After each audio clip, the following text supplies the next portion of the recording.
Everyone, this is Dushant Gupta. Welcome you all on your YouTube channel Physics Info by Dushant Gupta. अब इस video में हम बात करें क्लास 10th के रिफ्रैक्शन ऑफ लाइट के बारे में। देखिए रिफ्रैक्शन ऑफ लाइट क्या होता है। रिफ्रैक्शन ऑफ लाइट अगर मैं इसकी डेफिनेशन की बात करूं तो क्या होगा। Refraction of light it is the phenomena of light. It is the phenomena of light in which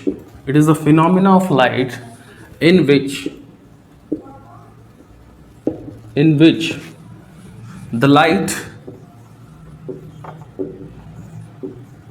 changes its path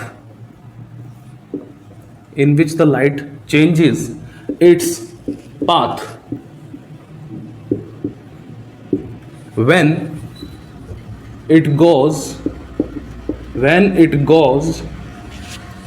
from one medium to another medium.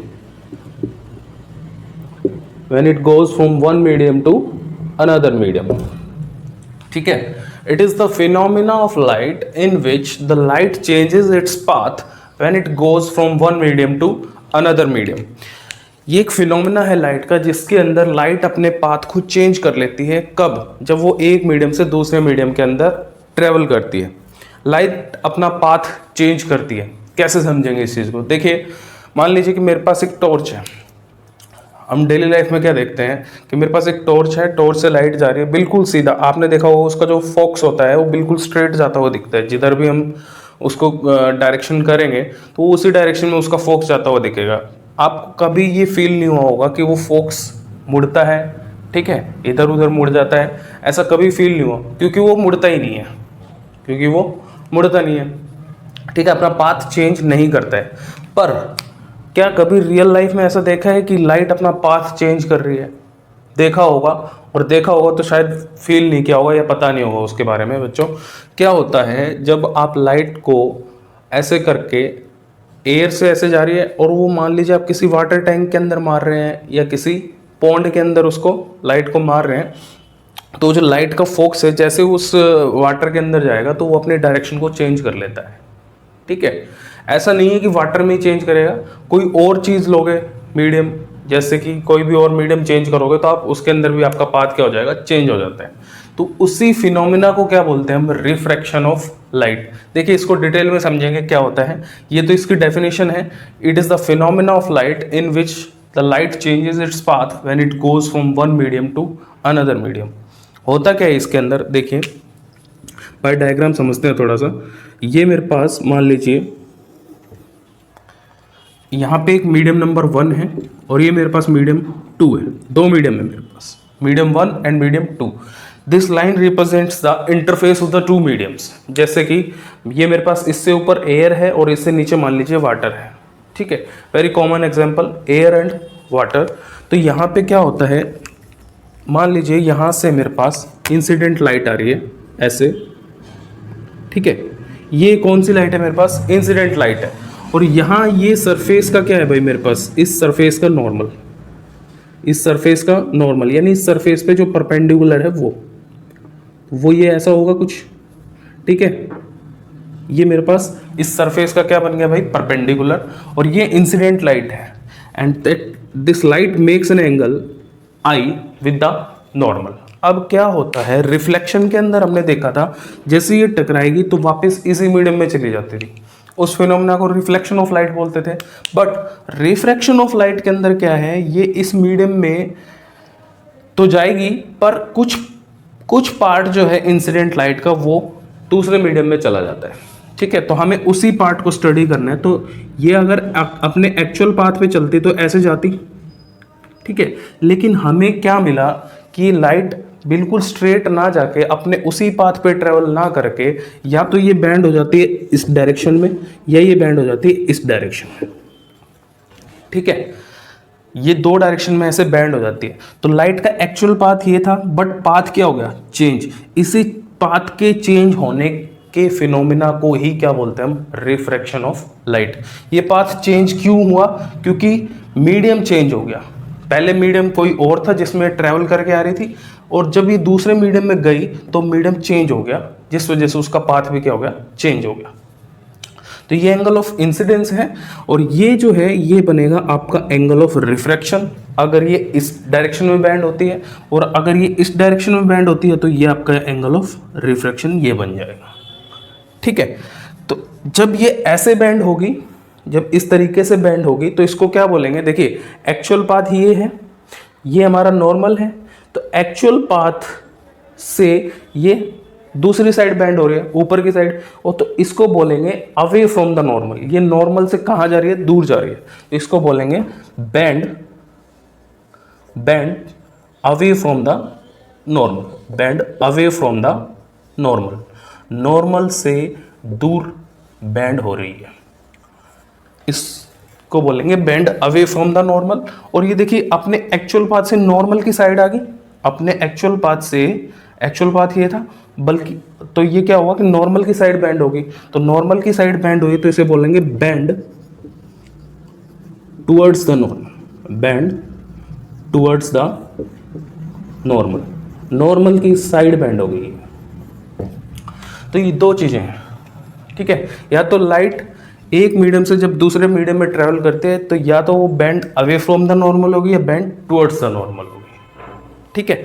तो इसी बेंडिंग ऑफ लाइट को जब वो एक मीडियम से दूसरे मीडियम में travel करती है उसको क्या बोलते हैं हम, refraction of light, refraction of light. तो एक चीज़ और समझते हैं यहाँ से, ये तो रिफ्रैक्शन था हमारा, एक चीज़ और देखते हैं। देखिए ये एंगल ऑफ इंसिडेंस है आपका, एंगल ऑफ इंसिडेंस, और अगर ये bend away from the normal हो रही है लाइट, क्या हो रही है, bend away from the normal, तो आप देखिए एंगल ऑफ रिफ्रैक्शन जो है वो ये है मेरे पास, अवे फ्रॉम द नॉर्मल के लिए। और आप यहाँ से देख भी पा रहे हैं कि angle of refraction becomes greater than angle of incidence. तो जब भी bend away from the normal होगी तो एंगल ऑफ रिफ्रैक्शन जो है वो आपका क्या हो जाएगा, ग्रेटर हो जाएगा एंगल ऑफ इंसिडेंस से। और जब बेंड टुवर्ड्स द नॉर्मल हो रही है तो एंगल ऑफ रिफ्रैक्शन ये है मेरे पास, और एंगल ऑफ इंसिडेंस इतना है। यहाँ से भी देखेंगे तो ये एंगल ऑफ इंसिडेंस बनेगा, जबकि एंगल ऑफ रिफ्रैक्शन इतना है। तो जब बेंड टुवर्ड्स द नॉर्मल होगी तो एंगल ऑफ रिफ्रैक्शन जो है वो कम हो जाता है एंगल ऑफ इंसिडेंस, ठीक है। जबकि रिफ्लेक्शन में क्या था, angle of reflection and angle of incidence दोनों इक्वल होते थे। तो ये बात यहाँ ध्यान रखनी है हमें कि जब bend away from the normal तो angle of refraction becomes greater than angle of incidence, and bend towards the normal then angle of refraction becomes smaller than angle of incidence. Next अब हम बात करते हैं, ये तो था basic idea of refraction of light. अभी जब लाइट एक मीडियम से दूसरे मीडियम में ट्रेवल कर रही है तो देखिए ये bend away from the normal होगी या बेंड टुवर्ड्स द नॉर्मल होगी, ये हमें कैसे पता चलेगा। एक मीडियम से दूसरे मीडियम में आई, ठीक है, तो ये मुझे कैसे पता चलेगा कि इसको मुझे bend away from the normal दिखाना है या बेंड टुवर्ड्स द नॉर्मल दिखाना है, ठीक है। इसके लिए दो टर्म्स आती हैं, ठीक है, उनको हम बहुत ज़्यादा यूज करेंगे आगे।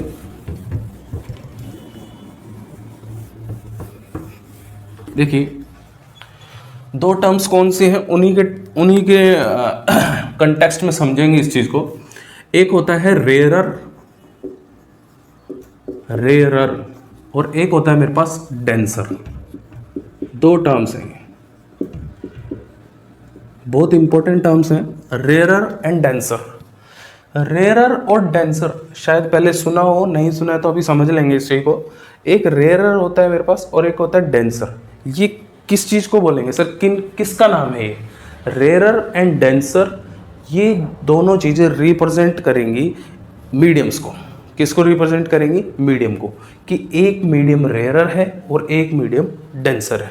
जैसे कि फॉर एग्जाम्पल मान लीजिए मेरे पास, वही कॉमन एग्जाम्पल लेके चलते हैं हम, ये एयर है, एक मीडियम हो गया, और नीचे दूसरा मीडियम मान लीजिए मेरे पास वाटर है, और ये इन दोनों का क्या हो गया भाई, interface. This is the interface of the two mediums. तो मीडियम 1 जो है मेरे पास एयर है, मीडियम 2 मेरे पास क्या है, वाटर है। तो इन दोनों में कौन रेयरर है कौन डेंसर है, ठीक है, ये कैसे डिसाइड करेंगे। अगर हम लेमन लैंग्वेज या बेसिक जो फिजिक्स से जिसका कोई लेना देना नहीं है उसको समझाना हो तो कैसे समझेगा। देखिए एयर एंड वाटर, तो एयर के अंदर आप समझें कि मॉलिक्यूल्स जो हैं बहुत दूर दूर होते हैं, ऐसा समझें मॉलिक्यूल्स जो है बहुत दूर दूर होते हैं, और वाटर के अंदर मॉलिक्यूल बहुत पास पास होते हैं, ठीक है।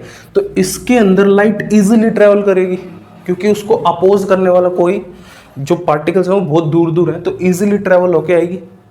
जब वाटर के अंदर जाएगी वो, तो वाटर के अंदर मॉलिक्यूल्स पास पास हैं तो वो उन मॉलिक्यूल्स से टकराएगी, तो क्या होता है कि वहाँ पे उसको इतनी ईज नहीं मिलेगी जितनी एयर के अंदर उसको ट्रेवल होने के लिए मिल रही है, ठीक है। तो इसी वजह से क्या होगा, ये रेयरर कहलाता है और ये डेंसर कहलाता है। इसी वजह से ये मीडियम जो है वो रेयरर कहलाएगा और ये डेंसर कहलाएगा। ज़रूरी नहीं है इसको मैंने डेंसर बोल दिया तो ये हमेशा डेंसर होगा। ये क्या होता है, रिलेट करके बताते हैं एक के कंपैरिजन में दूसरा, ठीक है जी। Air is rarer than water, या ये कह सकते हैं water is denser than air. अगर मैं यहीं एक और एग्जांपल ले लूँ, मान लीजिए यहीं एक और एग्जांपल ले लूँ कि एक यहाँ पे मैं ले लेता हूँ ग्लास और दूसरा मैंने नीचे ले लिया वाटर, ठीक है। ग्लास एंड वाटर कोई मीडियम हो सकता है, एक ग्लास ले लिया मैंने, वाटर ले लिया। अभी वाटर जो है वो डेंसर था इन कंपैरिजन टू एयर। अगर इन दोनों की बात करेंगे तो water becomes rarer in comparison to glass. तो ग्लास जो है वो डेंसर होता है वाटर से डेंसर होगा ग्लास, ठीक है। तो अब यहाँ पे देख रहे हैं वाटर रेयरर बन गया, लेकिन यहाँ पे वाटर क्या था मेरे पास, डेंसर था। तो ये कंपेयर करके बताएंगे दो मीडियम्स को कि कौन रेयरर है। अगर एक रेयरर है तो उसके कंपैरिजन में दूसरा क्या होगा, डेंसर होगा, ठीक है। यहाँ से कुछ आइडिया मिला कि रेयरर और डेंसर का क्या मतलब है। रेयरर और डेंसर का और एक अच्छा मतलब समझते हैं और अच्छे से समझते हैं इसको कि क्या हो सकता है। देखिए एक बेसिक कॉमन एक डेली लाइफ एग्जांपल लेके चलते हैं। देखिए मेरे पास मान लीजिए यहाँ पे रोड है, ठीक है। रोड पे क्या होगी, एयर होगी, एयर, ठीक है। एक मेरे से यहाँ पे मेरे पास यहाँ एक मान लीजिए स्विमिंग पूल है, रेयर डेंसर समझ रहे हैं अभी, ठीक है। स्विमिंग पूल में क्या होता है भाई, वाटर। और तीसरा मेरे पास मान लीजिए यहाँ मड यानी कीचड़, ठीक है, मिट्टी है काफ़ी गिल्ली। तो ये तीन मीडियम्स हैं अलग अलग, medium number 1, medium number 2 and medium number 3। तो आप ये बताइए कि इसमें से कौन रेयरर है कौन डेंसर है, खुद समझ जाएंगे आप, कंपैरिजन कर लीजिए। देखिए मैं यहाँ से दौड़ना स्टार्ट करता हूँ, तो जब मैं रोड पे दौड़ रहा हूँ यानी एयर में दौड़ रहा हूँ, तो मेरी मान लीजिए स्पीड कितनी है, S1 है। मेरी स्पीड कितनी है, S1 है। जैसे ही मैं दौड़ता दौड़ता पानी के अंदर चला गया, तो पानी के अंदर मैं दौड़ूंगा, मान लीजिए वो स्पीड कितनी होगी, S2। ऐसे ही दौड़ते हुए पानी से निकल के मैं किस में पहुंच गया, कीचड़ में, और यहाँ पे मेरे पास स्पीड कितनी आ गई, S3 में। तो अब आप ये देखिए कि S1 ज़्यादा होगी, S2 ज़्यादा होगी, S3 ज़्यादा होगी। तो आप खुद समझ सकते हैं। अगर किसी ऐसे बंदे से पूछा जाए जिसको ये भी नहीं पता कि फिजिक्स के अंदर ये क्या है, तो वो भी ये बताएगा भाई मेरी स्पीड एयर में ज़्यादा होगी जबकि पानी में थोड़ी कम होगी, ठीक है। और इन दोनों को कंपेयर करूँ तो पानी में मैं थोड़ा तेज़ दौड़ूंगा एज कंपेयर टू कीचड़ में यानी मैं दौड़ भी नहीं पाऊँ। तो तीन चीज़ें कंपेयर होगी, स्पीड इन एयर, ठीक है, ज़्यादा है एज कंपेयर टू वाटर, और स्पीड इन वाटर ज़्यादा है एज कंपेयर टू कीचड़। तो आप समझिए कि ये मीडियम जो है वो क्या कहलाएगा, रेयर। इसी वजह से ये मीडियम क्या कहलाएगा, रेयर, क्योंकि इसके अंदर स्पीड ऑफ दौड़ने की जो है वो मेरे क्या है, ज़्यादा है, तो ये रेयर। इसमें कम होगी तो ये डेंसर। ये डेंसर कब, जब इन दोनों को कंपेयर किया। अब मैं सिर्फ इन दोनों को कंपेयर करूं तो ये बन जाएगा रेयरर, ठीक है, क्योंकि इसमें स्पीड ज़्यादा है इसके कंपैरिजन में, तो ये बन जाएगा आपका डेंसर, ठीक है जी। तो रेयरर और डेंसर का आई होप मीनिंग आपको बहुत अच्छे से क्लियर है। इसी एग्जाम्पल को अभी थोड़ी देर बाद आगे कंटिन्यू करेंगे, ठीक है जी। उसके बाद अब रेयर टेंसर का अगर मीनिंग क्लियर है तो हम समझते हैं कि बेंड टुवर्ड्स द नॉर्मल कब होगा और bend away from the normal कब होगी लाइट, आफ्टर रिफ्रैक्शन। तो देखिए आफ्टर रिफ्रैक्शन क्या होगा, अगर मैं वो डायग्राम दोबारा से यहाँ बनाऊँ आफ्टर रिफ्रैक्शन के लिए, तो ये मेरे पास क्या है भाई, नॉर्मल है, थोड़ा सा शोर आ रहा होगा, देखिए ये मेरे पास इंटरफेस है, यहाँ नॉर्मल सरफेस का, ठीक है। ये मैं बोल देता हूँ मीडियम नंबर 1 और मीडियम नंबर 2, ठीक है जी। ये मान लेते हैं हम रेयरर मीडियम है और ये मेरे पास डेंसर मीडियम है, rarer medium and denser medium. तो लाइट यहाँ से आ रही है रेयरर से, कहाँ से आ रही है भाई, रेयरर से मेरे पास क्या आ रही है, लाइट आ रही है। देखिए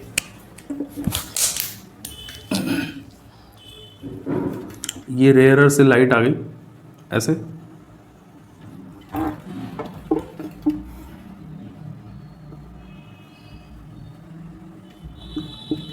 ठीक है। ये रेयरर से लाइट आ रही है मेरे पास, यहाँ makes an angle I with the normal. जैसे ये इसके अंदर आएगी तो क्या होगा, इसका जो एक्चुअल पाथ है हम वो अगर वो ड्रॉ करें तो वो सीधा अगर जाती तो ये ऐसे चली जाती,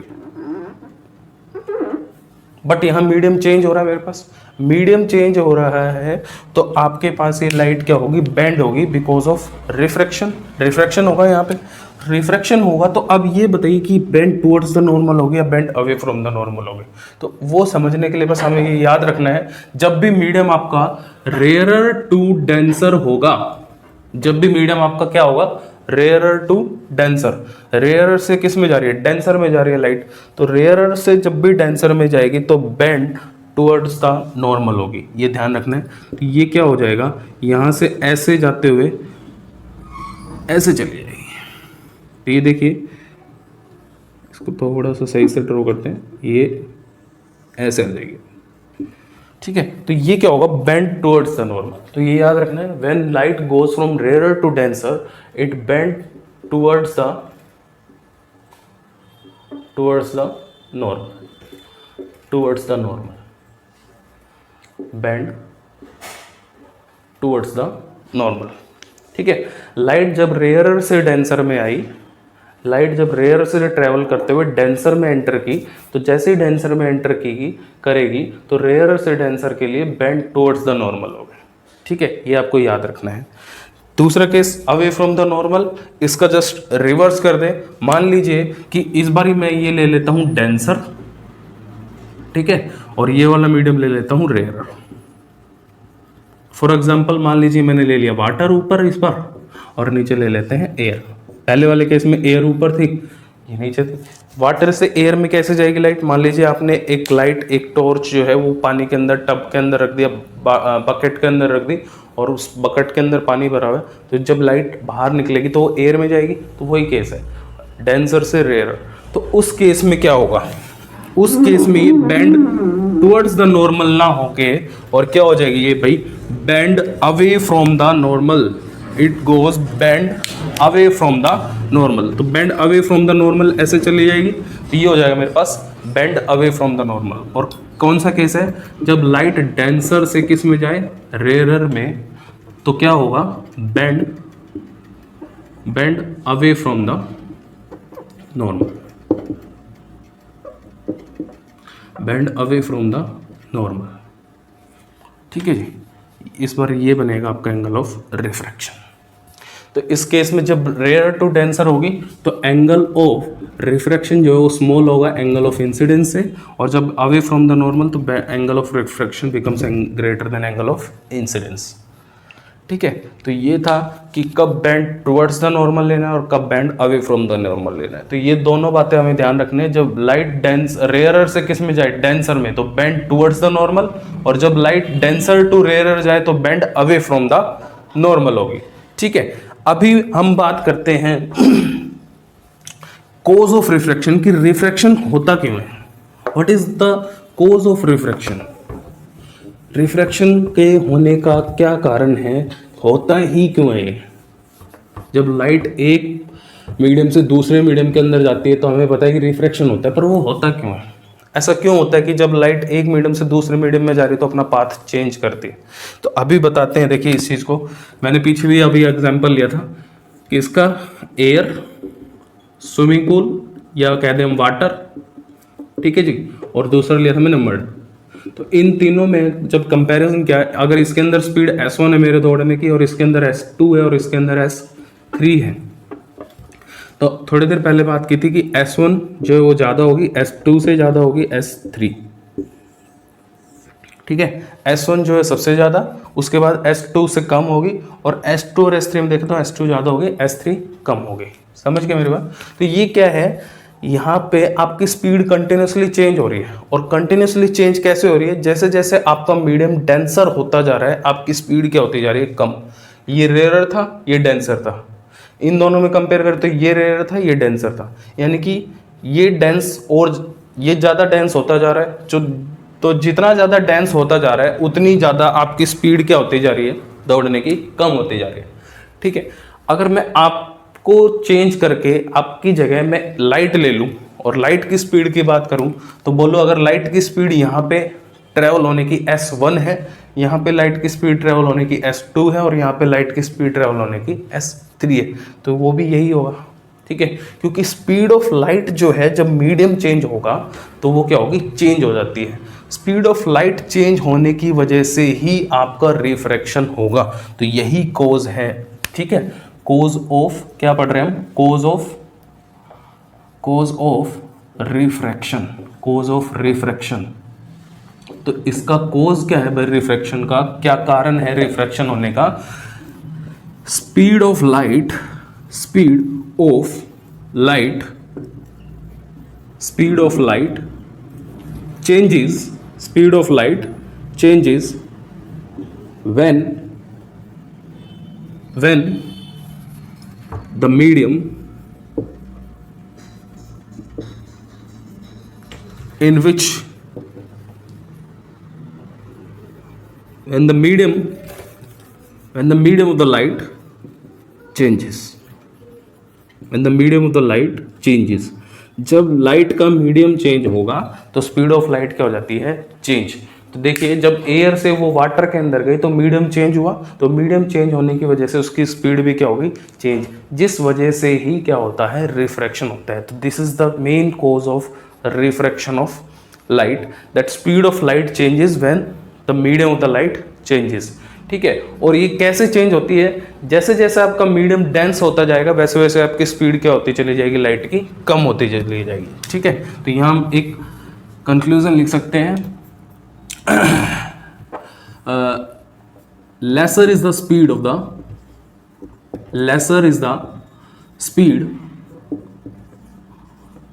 the light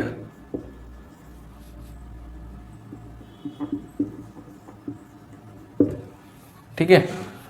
laser is the speed of light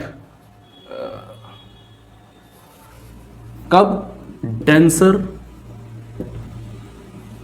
is the medium, denser is the medium. जितना ज्यादा मीडियम डेंसर होगा, denser is the medium, lesser is the speed of light, okay.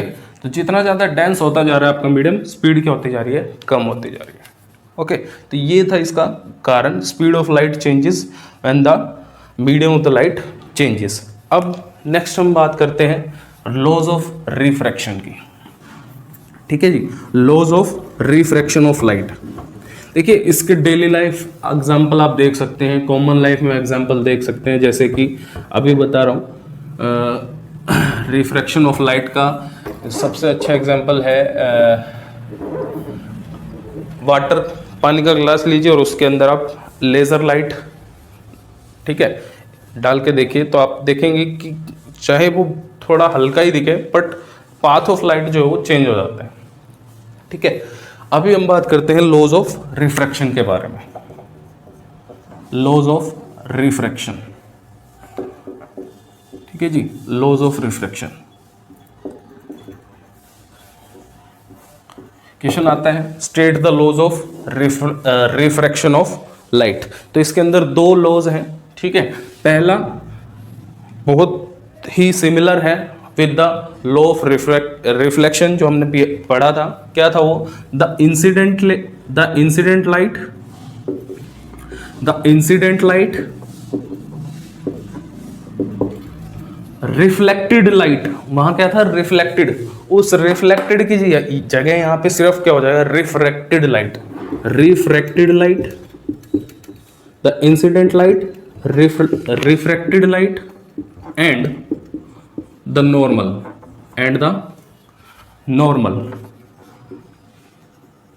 all lie in the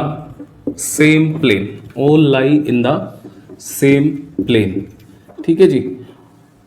तो ये हमारा first law of refraction है, ठीक है। Reflection के अंदर हमने पढ़ा था इसको, the incident light, reflected light and the normal all lie in the same plane, लेकिन यहां पे क्या है, रिफ्लेक्टेड की जगह क्या हो जाएगा, refracted light. So the incident light, refracted light and the normal all lie in the same plane, ठीक है जी। तो ये था हमारा फर्स्ट लॉ। सेकंड लॉ क्या है, सेकंड लॉ जो अभी हम एक्सप्रेशन लिखेंगे उसको एक नाम से जाना जाता है, दैट इज स्नेल्स लॉ, उसको हम बोलते हैं स्नेल्स लॉ, ठीक है जी। तो ये एक स्टेटमेंट है, ठीक है, एक एक्सप्रेशन दिया था, एक लॉ दिया था डब्ल्यू स्नेल्स ने, ठीक है, उनके ऑनर में इस एक्सप्रेशन या इस स्टेटमेंट को स्नेल्स लॉ बोला गया। And this is also the second law of refraction of light. क्या है भाई ये, इन्होंने क्या कहा था कि रिफ्रैक्टिव इंडेक्स म्यू, एक टर्म आएगी रिफ्रैक्टिव इंडेक्स, इसके नेक्स्ट बार हम करने वाले हैं इस टॉपिक को कवर, म्यू से इसको रिप्रेजेंट करते हैं। क्या है ये रिफ्रैक्टिव इंडेक्स, क्या है भाई, रिफ्रैक्टिव इंडेक्स,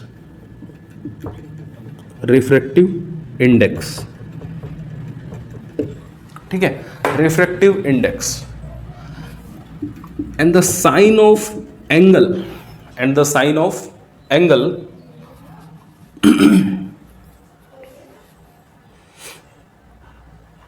या इस चीज को ऐसे भी समझ सकते हैं आप, 1 second, in an easy way, इस चीज को भी ऐसे भी समझ सकते हैं आप, the ratio of the sine of angle of incidence, the ratio of the sine of angle of incidence. देखिए अगर यहां मेरे पास रिफ्रैक्शन हो रहा है, ये लाइट आई इंसिडेंट लाइट, ओके, ये नॉर्मल है मेरे पास, और यहां से अगर इसका एक्चुअल पाथ बनाए तो ये होता, बट अगर ये बेंड हो जाती है मान लीजिए अवे फ्रॉम द नॉर्मल या टुवर्ड्स द नॉर्मल जैसे भी, तो ये एंगल ऑफ इंसिडेंस होगा, ठीक है, medium number 1 and this is your medium number 2। तो ये एंगल ऑफ रिफ्रैक्शन होगा, अगर अवे फ्रॉम द नॉर्मल है तो एंगल ऑफ रिफ्रैक्शन ये होगा। तो sine of angle of incidence, ये लॉ क्या कहता है, that sine of angle of incidence, जिस एंगल ऑफ इंसिडेंट पे लाइट इंसिडेंट हुई है, ठीक है, उसका sine upon sine of angle of refraction, sine of angle of refraction, ये जो रेशियो है आपका, ये क्या होगा, कांस्टेंट होगा। ये क्या होगा भाई, कांस्टेंट होगा, ठीक है, दिस रेशियो इज कांस्टेंट। ये था स्नेल्स लॉ, ये था स्नेल्स लॉ, और यही आपका second law of refraction, that the ratio of the sine of angle of incidence to the sine of angle of refraction is constant. और इस constant को क्या कहा गया, ये जो कांस्टेंट था ये है हमारे पास रिफ्रैक्टिव इंडेक्स। ये क्या है मेरे पास भाई, रिफ्रैक्टिव इंडेक्स। रिफ्रैक्टिव इंडेक्स क्या होता है, रिफ्रैक्टिव इंडेक्स अभी नेक्स्ट टॉपिक में आने वाला है, उसको समझेंगे कि रिफ्रैक्टिव इंडेक्स क्या होता है। तो ये जो कांस्टेंट है, इस कांस्टेंट को क्या बोला गया, रिफ्रैक्टिव इंडेक्स। और ये हर मीडियम के लिए इसकी प्रॉपर्टी होती है, आगे भी पढ़ेंगे, हर मीडियम के लिए क्या होगा, ये अलग होगा, ठीक है। जैसे मीडियम 1 है, इसको रिप्रेजेंट करते हैं हम म्यू से, या किसी बुक में आपको स्मॉल n से भी रिप्रेजेंटेशन मिल जाएगी, हम म्यू से लेके चलेंगे। तो रिफ्रैक्टिव इंडेक्स हर मीडियम का अलग होगा। जैसे मीडियम 1 है तो इसका रिफ्रैक्टिव इंडेक्स मान लीजिए म्यू 1 है, और ये मीडियम 2 है तो इसका रिफ्रैक्टिव इंडेक्स मीडियम का 2 है, म्यू 2। तो mu 1 is the refractive index of medium 1 and mu 2 is the refractive index of medium 2।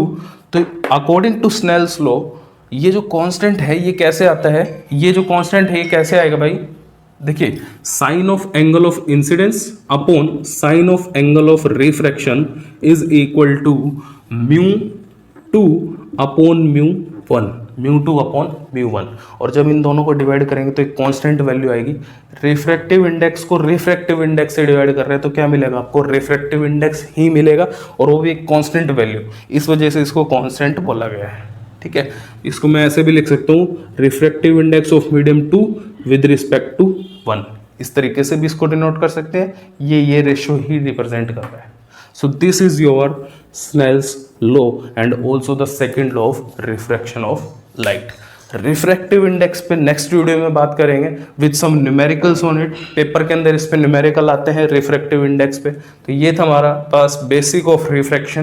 तो आज हमने कवर किया refraction of light, cause of refraction, ठीक है, and laws of refraction. Next video में हम देखेंगे रिफ्रैक्टिव इंडेक्स क्या होता है। ओके।